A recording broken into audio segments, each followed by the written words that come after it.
يا اهلا وسهلا بكم من ارض مصر وتحديدا من قصر النيل. كوبري قصر النيل يا جماعه زي ما انتم شايفين احلى مكان في الدنيا. قررت ان انا انزل اسال الناس في الشارع معلوماتهم عن العسل ايه، واللي هيجاوب صح بيكسب برطمان عسل بالذهب.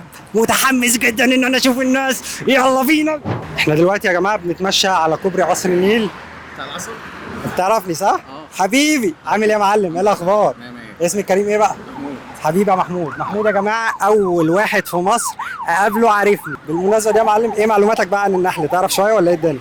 يعني مش قوي بصراحه. طيب عشان اكون واضح معاك بصراحه، انت كده كده متابعني، فانا الصراحه قررت اسالك سؤال سهل. النحل بيتغذى على ايه؟ العسل. لا، النحل بيتغذى على ايه؟ رحيق. الله يفتح عليك، الله يفتح عليك. لو هو ما كانش متابعني اقسم بالله كنت سالته سؤال يطلع من عينه، بس بما انك انت يا حوده متابعني فانا الصراحه قررت اهديك اول واحد اهديه في مصر نوع عسل مش موجود في مصر. نوع العسل ده تتخيل ممكن يكون ده ايه؟ هو عسل بس ممكن يكون عسل جبلي. حلو، عسل جبلي صح، بس منين العسل؟ هو يعني ممكن يكون عسل بري. ممتاز، منين؟ بلده ايه؟ يعني اعتقد ان هو ممكن يكون يمني. حلو. مش شايف حاجه غريبه في العسل ده؟ ايه؟ في حاجه برونزيه كده. لا ده مش برونز يا معلم. هي دي اللي هي زي البيوت بتاعت النحل اللي هي ده عسل بالذهب. عسل بالذهب. عسل بالذهب. ناس كتير جدا حاولت ان هي تدوق عسل بالذهب ده. انا قررت بصراحه بما ان انا نازل مصر كحاجه دعم مني للناس اللي بتتابعني هنا ان انا هديهم حاجه قيمه جدا، وانت اول واحد كسبت العسل. مبروك عليك. بس الحقيقه ما مش عشان الكاميرات بقى وبتاعك من ده.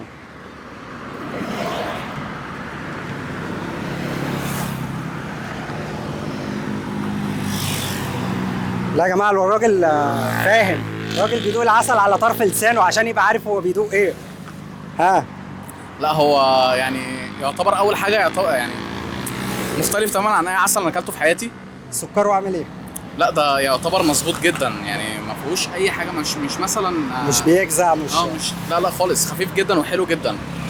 لا جميل. مبسوط ان الهديه عجبته يا جماعه. تعالوا نشوف واحد تاني. حبيبي يا حوده اتشرفت بيك.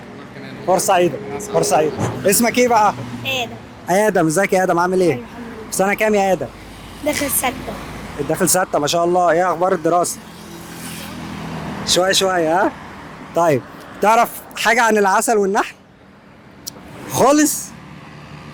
طيب عمرك شفت منحل في حياتك او خليه نحل في حياتك؟ ايوه شوف. طيب تعرف من جوه النحل ده بيتقسم لايه؟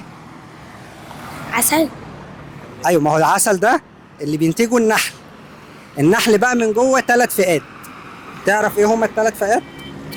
طيب بس خلاص، انت دلوقتي متابع بتاع العسل صح؟ تعرف جنسية بتاع العسل ايه؟ مش انت متابعه؟ طيب يبقى اقول له خمن كده جنسيته ايه؟ مصر. الله عليك، الله عليك، برافو عليك، كفك يا معلم. الحمد لله الحمد لله في واحد عرف او قفشني ان انا مصري. هديك هديه ما تحلمش بيها. بص بقى يا عم ادم، ده ايه؟ عسل. ده عسل بس مش اي عسل. ده نوع عسل بيجي من اليمن، وانا ضايف لك عليه نوع من انواع الذهب.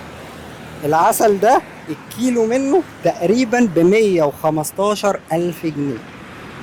انت اتفاجئت ليه؟ ما تخافش مش هتدفع. دي انا هديها لك هديه. جرب العسل وقول لي رايك فيه، بس عشان انت عرفت ان انا مصري مش عشان حاجه تانية. جرب. افتح كده وقول بسم الله. بسم الله. الله، ده انت واخد شويه ذهب. ايه؟ جميل.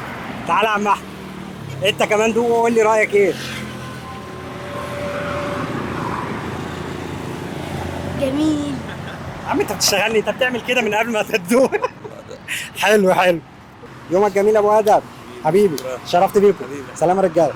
قفشت شويه شباب